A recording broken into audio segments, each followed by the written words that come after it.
I gotta be honest, I'm out of creative ways to tell you that the Avs just didn't score enough goals. Avs lose to the Boston Bruins 3-1. I really don't think you can play much better defensively than the Avs did in this game. They really only had one real mistake that cost them in it. And that mistake is mostly a guy playing his first game for the team, and he'd been with the team for less than 24 total hours. Through the first two periods, the Avs had only given up 8 shots on goal. I know Boston isn't the best team in the league, but if you put up those numbers against an AHL team, that is elite defense. They can't play better than that, at least on that side of the puck. They completely dominated possession. They completely outplayed Boston for the first two periods, and honestly for portions of the third period. I really struggle to find things that they did not do right in this game outside of just not actually scoring goals. And this is a problem that the Avs have faced for a significant portion of the month of January. They're just not scoring at a high enough rate on their shots, and it won't last forever. They will get back to some level of normalcy with their rates of scoring goals and shooting percentages and things like that, but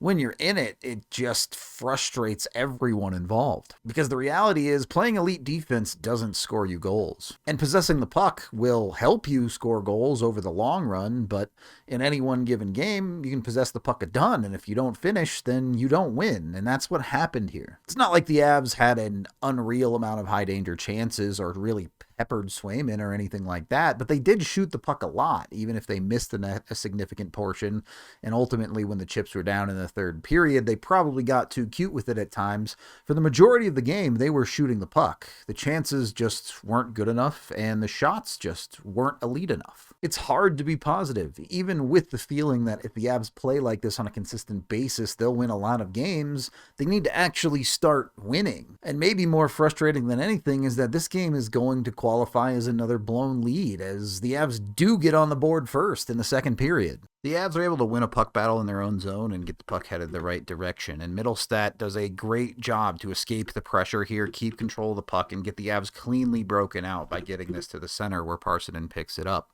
That alone is a quality play. Parssinen is then going to get the Avs over the zone.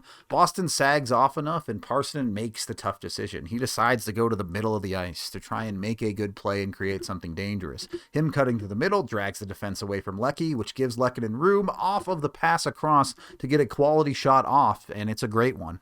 This, in theory, should be a great goal. It should be something to build off of massively for the Avs. It's your second line, and it's a new-look second line. Yeah, Lehkonen and Mittelstadt are there, but you've added Juuso Parssinen to it, and they all combine with each other. That is Mittelstadt breaking out the puck for them. It is Parssinen getting the puck to Lehkonen. And yeah, it's a great finish from Lehkonen to cap it all off and get them all points, but showing some flexibility and chemistry on your second line would go a long, long way for the Avalanche in the long run. I think Mittelstadt is starting to look more and more like himself again. Obviously, Leckie has been amazing for this entire season, basically, and you have hope that Parssinen can pick up his production a little bit with plays like that. What should be a building block to help the Avs win the game ends up being the only block on the board, as it's the only goal they score. You have a 1-goal lead heading into the third period. You should win those games. The Avs have done a pretty darn good job of winning those games, but less so lately.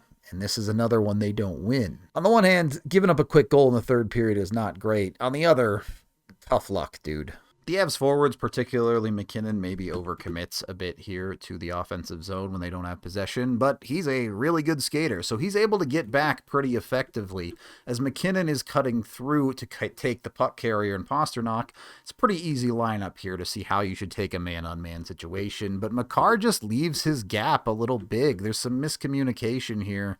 I'm not sure what he was expecting, if he thought there was a back checker coming to help out, but Taves and Makar essentially both take the same man in the middle of the ice. So when this pass comes across, Makar's caught in no man's land, and he's still able to semi-block this puck, but a semi-block is sometimes the worst thing you can do.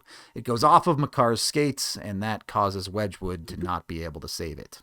It just seems like this is an ingrained part of hockey. When you're creating chances, at least somewhat consistently, which the Avs were through the first two periods, and failing to score on them, You know one's going back in the other way. You just know it. Everybody knows it. Everyone can feel it. It's on a subconscious level almost for hockey fans. You just know it's coming. And I don't know what the Avs are supposed to do better there. I really don't. A bounce like that ends up in the back of your net and you have to just accept it. That's the reason the Avs have to score more goals. The second goal, on the other hand, for as good as a defensive game as it was a pretty bad breakdown. So on the initial play here, Wedgwood does not play this very well. He needs to leave this better for an Av, or maybe it's not Wedge's fault. Maybe an Av needs to be along the boards here on either side. I guess you kind of have Druin, but he's not really deep enough, and then you have no one on the opposite side. So when Wedgwood puts it to that opposite side, it's just a free puck for the Bruins. So that's not great, but it's not horrible. The Avs should be okay here.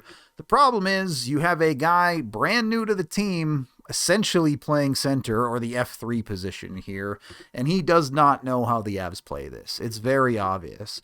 Initially, he's expecting Taves to go chase, so he goes to rotate to the man in front of the net, but Taves doesn't chase. The Avs rarely have their defenseman chase behind the net. That's how they play it. So when Taves curls back, you now have Necas covering nothing. He just is kind of floating at the top of the crease. All the other Avs are expecting their F3 to take this player with the puck as he walks out from behind the net, and he doesn't. He's just not covering anything. You still reasonably need Taves to do a good job of breaking up this passing lane. You don't want to see this puck get through regardless of the misplay. And when it does, yeah, it's just a free goal. Look, I don't want people to get the wrong idea, because I think for the vast majority of this game, Necas was actually quite solid defensively for the Avs in that top six. He was doing a lot of good things to prevent offense from Boston.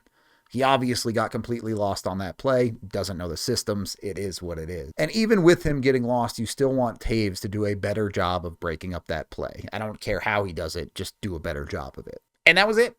The Avs lost the game. That's the game-winning goal, is the one major mistake you make defensively, and you lose because you made one mistake. The Avs literally gave up 2 high-danger chances total to Boston in this game. They didn't give them any power plays. They gave this Boston team nothing.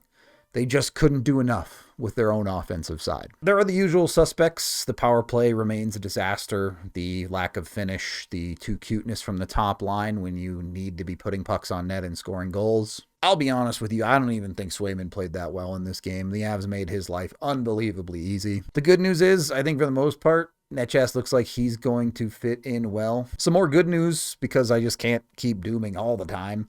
Necas looks like he does fit in pretty well. There's a lot of things he's going to do well in that top six for the Avs. And Jack Drury, at least to the eye test, looks pretty good. I know the actual advanced metrics are pretty bad on him, but I do think there is some skill level there. I'm not sure how it's going to translate, but at least there's something you can dream on. On the one hand, I don't want to put a lot of stock into this game, but on the other hand, the Avs have now lost 3 straight, and through the month of January, goal scoring has clearly become an issue for this team.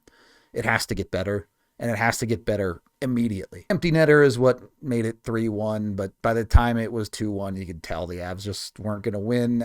Not even that they played badly. It's just that's how it was going to be. I don't have a ton of answers for you right now, and I don't think we'll have a whole lot of clarity or answers for another 10 games or so, but those 10 games, the Avs could win a bunch and you feel pretty good. They could lose a bunch and you feel like it's a disaster.